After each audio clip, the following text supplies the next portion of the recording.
Imagine a man in a busy New York cafe, nervously tapping his foot, eyes darting to the door every few seconds. He's waiting not just for a date, but for a thrill, that rush of anticipation. Yet moments after she arrives, the spark fades.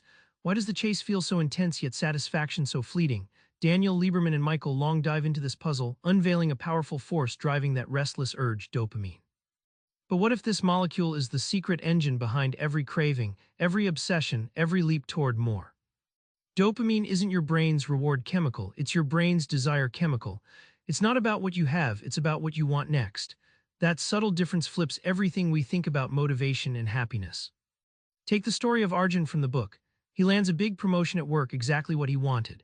But 6 months later, excitement fades, replaced by annoying boredom. That promotion's shine dims quickly. Dopamine's thirst isn't slaked by achievement, it craves the next goal, the next challenge, meaning winning isn't the finale, but a brief pit stop. Think of dopamine like a hunter in a dense jungle. It's not interested in what it caught yesterday, it's scanning the horizon for the next prey. Unlike a reward that's savored, dopamine motivates pursuit, driving us to seek newness constantly, disregarding past triumphs or emotional consequences. This mindset rewires ambition and addiction alike. The joy comes from chasing more, not from having. That's why people switch lovers, companies chase the next innovation, or gamblers return after a win. Dopamine flips life into a constant game of what's next, making our minds wired for hope and restless craving, even if satisfaction slips away. Ever wonder why passion turns to indifference, or why heartbreak punches so hard? Dopamine explains love's rise and fall as a chemical roller coaster, more about the chase than the catch. Lieberman and Long recount a study on new couples in Boston. During those first intense months, dopamine surges skyrocket in the brain, lighting up pleasure centers with every glance and touch. This biochemical high fuels obsession, secrecy, and risk-taking, intense feelings that mimic addiction. It's the neurochemical honeymoon that binds people tightly until the spike inevitably drops. But here's the kicker: once dopamine's fixation shifts from seeking to having, the thrill dims.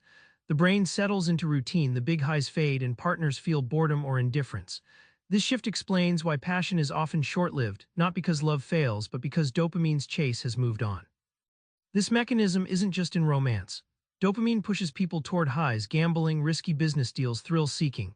It motivates risk despite danger, captivity to craving despite consequence. In addicts, dopamine rewires reward circuits, making logic secondary to intense anticipation, blinding them to self-destruction. Why is political belief so deeply tribal, yet constantly shifting? It turns out dopamine's hunger for novelty and certainty can explain why some people crave change and others cling tightly to tradition. Researchers observed people's brains reacting to political statements. Liberals showed more dopamine activity linked to curiosity and exploration, craving new experiences and change.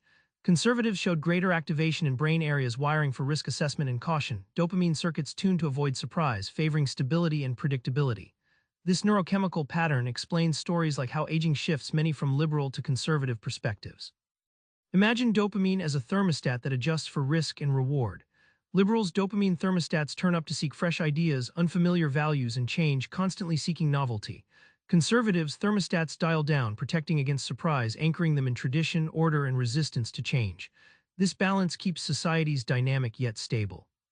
Understanding dopamine's role lets us predict political shifts and conflicts, not as mere ideologies, but as deep-rooted chemical drives. It suggests why some political gestures excite massively while others repel, and why people are wired to react emotionally rather than purely rationally to ideas and leadership. Back in that New York cafe, our restless man still waits, this time knowing why the thrill fades and what fuels his craving. Dopamine's relentless call for more shapes everything from success to heartbreak to politics. So next time you crave, pause, savor the anticipation, but don't let dopamine hijack your joy. Try this, identify one craving today and ride the wave without rushing the shore. Subscribe for more book summaries like this one.